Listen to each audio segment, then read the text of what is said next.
இந்த வீடியோ பார்க்குற உங்கள பல பேருக்கு மனுஷங்களுக்கும் ஆடுகளுக்கும் நடந்த யுத்தத்தை பத்தி தெரிஞ்சிருக்காது. ஆனா இப்படி ஒரு யுத்தம் 1997 தொடங்குச்சு. இந்த போர்ல எதிரிகளை தாக்க தேர்ந்தெடுக்கப்பட்ட ஸ்னைப்பர்கள்ல இருந்து இறக்கமற்ற வான்வெளி தாக்குதல்கள்ல இருந்து பல $1 மில்லியன் கண்காணிப்பு தொழில்நுட்பம் வரைக்கும் பயன்படுத்தப்பட்டிருந்துச்சு. இது எல்லாமே ஆடுகளை கொள்ளதான் பயன்படுத்தப்பட்டது. இதுதான் கலாபகோஸின் ஆடுகளின் யுத்தம். கலாபகோஸ் அப்படின்னு சொல்லப்பட்ட தீவு வெறும் 7880 கிலோமீட்டர் கொண்ட ஒரு சின்ன தீவு தான். ஆனா இந்த தீவுல உலகத்தோட மிக அரிய வகை உயிரினங்கள் பல வாழுது. இந்த உலகத்துல இருக்கிற வேற எந்த பகுதியிலையும் அதிகம் பார்க்க முடியாத மரைன் இகுவானா கூட அதிக அளவுல இங்க தான் வாழுது. இந்த உலகத்தோட தனித்துவமான ஆமைகளும் கலோபகஸ்ல தான் இருக்கு. கலோபகஸ்ல இருக்க இந்த ஆமை இனம் தான் உலகத்தோட பெரிய ஆமை இனம். இங்க இருக்கிற ஆமைகள் சுமார் 200 கிலோக்கு அதிகமா எடையை கொண்டிருக்கு. இங்க இருக்கிறதுக்கு மிக நீண்ட ஆயுட்காலமும் இருக்கு. இப்போ நீங்க ஸ்கிரீன்ல பாக்குற இந்த ஹரியட் அப்படிங்கிற ஆமைக்கு 175 வயது. 1990களில் இந்த கலோபகஸ் ஆமைகளுக்கு ஒரு மிகப்பெரிய அச்சுறுத்தல் ஏற்படுது. அந்த அச்சுறுத்தல் இந்த கலாபகோஸ் ஆமை இனமே முற்றிலும் அழியக்கூடிய அளவுக்கு அபாயகரமானது. இந்த அச்சுறுத்தலை ஆடுகளை வச்சுதான் வந்தது. இங்க வாழ்ற இந்த கலாபகஸ் சொல்லப்படுற ஆடுகள் ரொம்ப வேகமா பரவி இங்க இருக்கிற தாவரங்கள் எல்லாத்தையுமே வேகமா சாப்பிட்டுட்டு வந்துச்சு.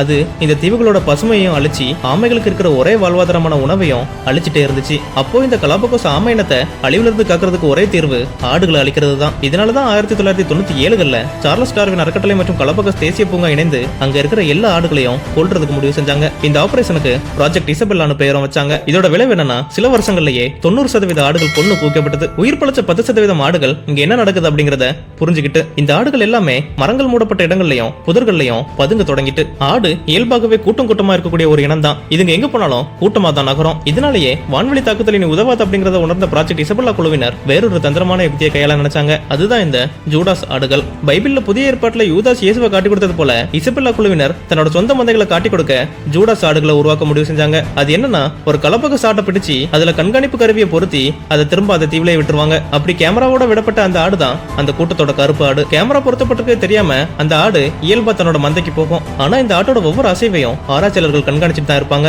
இந்த ஜூடாஸ் ஆட்டை ஆட்டு மந்தையை திறந்த வெளி பகுதிகளுக்கு கொண்டு வர பழக்கப்படுத்தி வச்சிருப்பாங்க. மந்தையில இருக்கிற ஆடுகள் திறந்த வெளி பகுதிக்கு வந்த உடனே ஜூடாஸ் ஆடை மட்டும் விட்டுட்டு மற்ற எல்லா ஆடுகளையும் சுட்டு கொண்டுருவாங்க. திரும்ப திரும்ப இதே யுக்தியை கையாண்டுதான் ஆடுகளை கொண்டு குவிச்சிட்டு இருந்தாங்க. ஜூடாஸ் ஆடு தனக்கே தெரியாம தன்னோட மந்தையில் இருக்க ஆடுகளுக்கு துரோகியா மாறிட்டு ஒரு வழியா 2006 ப்ராஜெக்ட் இசபெல்லா $12 மில்லியன் வரைக்கும் செலவு செஞ்சு கிட்டத்தட்ட 2 லட்சம் ஆடுகளை கொன்னு தன்னோட நோக்கத்தை நிறைவு செஞ்சது. இதுதான் அழிஞ்சிட்டு இருந்த கலாபகோஸோட பசுமையை மீண்டும் மலர செஞ்சு அழிவோட விளிம்புல இருந்த கலாபகோஸ் ஆமைகளையும் காப்பாற்ற உதவுச்சு. ஆனா இதுக்கான விலை தான் 2 லட்சம் ஆடுகளோட உயிர். இங்க நம்ம நினைக்க வேண்டியது என்னன்னா கலாபகோஸ் தீவிற்கு ஆடுகளை கொண்டு வந்ததே மனித இனம் தான்.